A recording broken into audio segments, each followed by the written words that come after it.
গোৱালপাৰা কৃষ্ণাইত নিশা চোৰাং কাঠ ব্যৱসায়ীৰ দলবদ্ধ আক্ৰমণ বন বিভাগৰ লোকক। চোৰাং কাঠ ভৰ্তি ট্ৰেক্টৰ জব্দ কৰিবলৈ যাওঁতেই দলবদ্ধভাৱে আক্ৰমণ কৰে বন বিভাগৰ লোকক। কাঠ ব্যৱসায়ীৰ আক্ৰমণত নিহত হয় এজন, আহত তিনিজন বনকৰ্মী। নিহত ৰাজবীৰ আহমেদ আৰু আহত ক্ৰমে মবিনুৰ ৰহমান, নজৰুল ইছলাম আৰু মস্তফা আলী। তিনিওকে গুৱাহাটীৰ GNRCত ভৰ্তি কৰা হয়। গোৱালপাৰা জিলাৰ কৃষ্ণাইৰ হালপাৰা দৰাপাৰাত ভয়ংকৰ আক্ৰমণৰ ঘটনা। বন বিভাগৰ লোকক দলবদ্ধ আক্ৰমণ চোৰাং কাঠ ব্যৱসায়ী। লাঠি, জং, দা আৰু কুঠাৰ লৈ আক্ৰমণ কৰে বন বিভাগৰ লোকক। কাঠ ব্যৱসায়ীৰ আক্ৰমণত নিহত এজন, আহত তিনিজনকৈ বনকৰ্মী। উল্লেখ্য যে যোৱা নিশা 12 মান বজাত এক খবৰৰ ভিত্তিত কৃষ্ণাই আঞ্চলিক বন বিভাগৰ বন বিষয়া শিৱামণি পেগুক কৃষ্ণাই আঞ্চলিক বন বিভাগৰ অধীনস্থ বৰমাটিয়া প্ৰস্তাৱিত সংৰক্ষিত বনাঞ্চলত চোৰাং ব্যৱসায়ীয়ে গছ কটাৰ খবৰ দিয়ে। খবৰৰ ভিত্তিত কৃষ্ণাই আঞ্চলিক বন বিভাগৰ 4জনকৈ বনকৰ্মী পঠাই দিয়ে।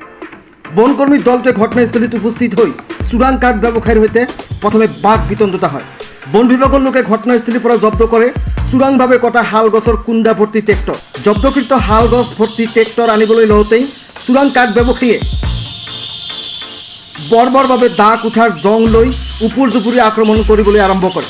চোৰাং কাঠৰ ব্যৱসায়ীৰ বৰ্বৰ আক্ৰমণত ঘটনাস্থলীতে ৰক্তাক্ত হৈ ঢলি পৰে 4জনকৈ বনকৰ্মী। ঘটনাস্থলীৰ পৰা পলায়ন কৰে বনকৰ্মী গাড়ী চালকে। কৃষ্ণাই আঞ্চলিক বন বিষয়া পেগুক খবৰ দিয়ে।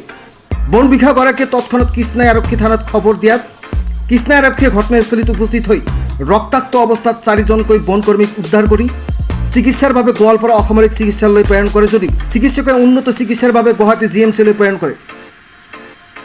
কামৰূপ বক নাপাওঁতেই ৰাজবীৰ আহমেদ নামৰ বনকৰ্মীজনে শেষ নিশ্বাস ত্যাগ কৰে।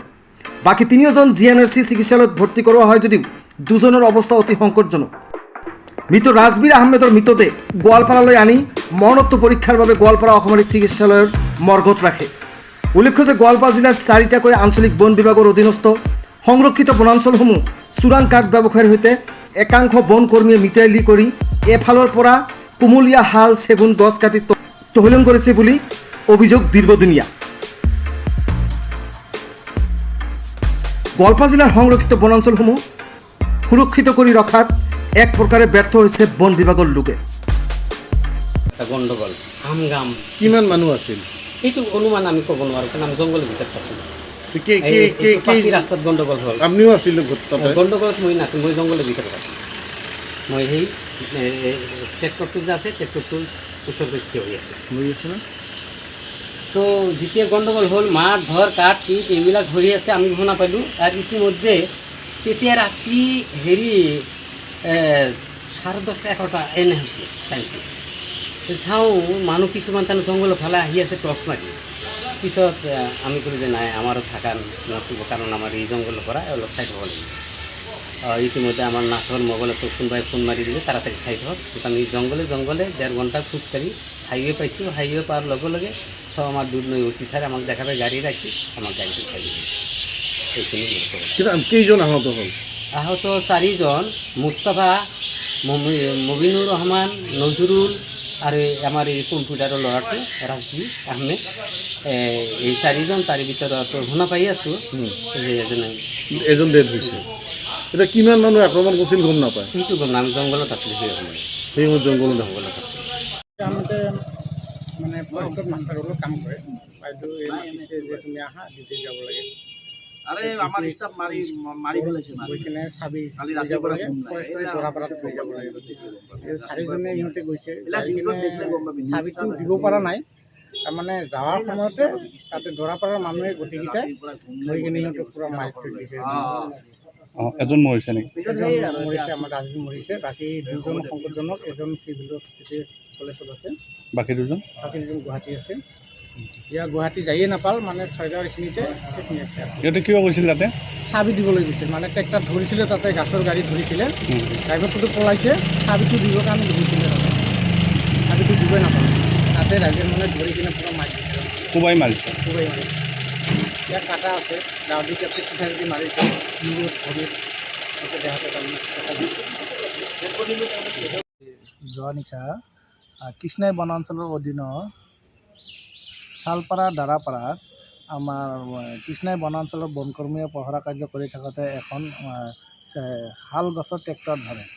শাল গছৰ টুকুৰাসহ ট্ৰেক্টৰ ধৰাৰ পিছত তেতিয়া ড্ৰাইভাৰজন পলাই যায় আৰু পলাই যোৱাৰ পিছত তেওঁলোকে ট্ৰেক্টৰখন আনিবলৈ বিভাগীয় বন কাৰ্যালয় কৃষ্ণাই ৰেঞ্জলৈ ফোন কৰে। ফোন কৰাৰ পিছত তেওঁলোকৰ 3জন বনকৰ্মী আৰু এজন এইটো হায়াৰ ড্ৰাইভাৰ এজন লৈ গৈ থাকোঁতে বাইকেৰে গৈ থাকোঁতে সেই ধৰাপাৰাত তাৰ বন মাফিয়া তথা দুষ্কৃতিকাৰী আৰু স্থানীয় ৰাইজে মাৰপিট কৰে। মাৰপিট কৰাৰ পিছত আমাৰ কৃষ্ণাই আৰক্ষী থানা পুলিচে আমাৰ বনকৰ্মী তথা সেই ড্ৰাইভাৰজনক গোৱালপাৰা ভয়ংকৰ মানে বহুত দুখজনক। একচুৱেলি বন বিভাগৰ ভুলৰ পৰিণতি আমি সেইটোৱে ক'ম। আজি এই ঘোট জংঘলৰ মাজত ইমান ৰাতি কোনো পুলিচক ইনফৰ্ম কৰা নাই, তাতে গছ কাটিছে দুষ্কৃতিকাৰীয়ে, সেই গছটো আনিব গৈছে আৰু যিকেইজন এজন নিহত হৈছে আৰু 2জনমান মুমূৰ্ষ অৱস্থাত আছে। 2জন GMC হস্পিটেলত আছে, এজন গোৱালপাৰা চলেজ হস্পিটেলত আছে আৰু 2জন ৰাজবি আহমেদ। বেয়া লাগিছে, পোষ্টমৰ্টম চলি আছে, মই তাৰ পৰা আহিলোঁ। এইটো গাফিলতি হয়, বন বিভাগৰ গাফিলতি, মানে ভুল কৰি কৰি লাষ্টত ভুলৰ পৰিণতি। আপোনালোকে সকলোৱে গম পায় গোৱালপাৰা বন বিভাগৰ কথা, মানে অসমৰ বন বিভাগৰ কথা। মন্ত্ৰীজনো মানে অভিজ্ঞতা আছে না নাই নাজানো, অপদাৰ্থ বুলিয়ে মই ক'ম। কাৰণ এই মন্ত্ৰীয়ে বহুত কথা গম পায়, মোক নিজে ফিজিকেলি এদিন দিল্লীত লগ পাই কৈছে বন বিভাগৰ গাফিলতিৰ কথা, ভুলৰ কথা। আজি 1 বছৰ হ'ল, এতিয়ালৈ কোনো তাৰ ব্যৱস্থা লোৱা নাই। বন বিভাগৰ ভুলৰ পৰিণতি। এতিয়া চৰকাৰৰ ওচৰত দাবী জনাওঁ যে 20 লাখ টকা ক্ষতিপূৰণ দিব লাগে, ন্যায়িক তদন্ত হ'ব লাগে, ঘটনাটো কেনেকৈ হ'ব পাল, আৰু দুষ্কৃতিকাৰী যিসকলে ঘটনাটো পৰিকল্পিত হিচাপত কৰিছে, আজি ৰেঞ্জাৰে যিখিনি মোক জানিবলৈ দিলে, এক তদন্ত দিব লাগে আৰু আজিৰ ভিতৰতে মোৰ মন্ত্ৰীক বন বিভাগৰ পৰা খেদিব লাগে আজিয়ে, তেতিয়া কৃষ্ণাইবাসী ৰাইজ সন্তুষ্ট হ'ব, আমাৰ গোৱালপাৰাবাসী ৰাইজ সন্তুষ্ট হ'ব।